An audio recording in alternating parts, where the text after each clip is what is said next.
In front of me is OPPO A5x, and today I would like to show you how you can connect it to printer. Begin by going into Devices Settings and tapping on Connection and Sharing right away.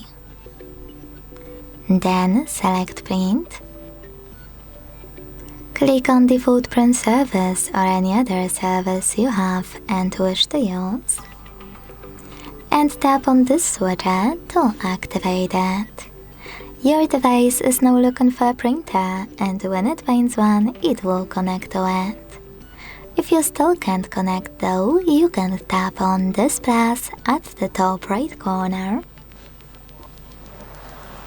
Select Search for Wi-Fi direct printers and wait for your device to find your printer if it supports this feature.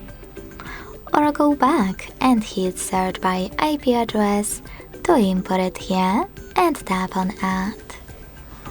Thanks so much for watching. If you enjoyed this video, leave a like, comment and subscribe.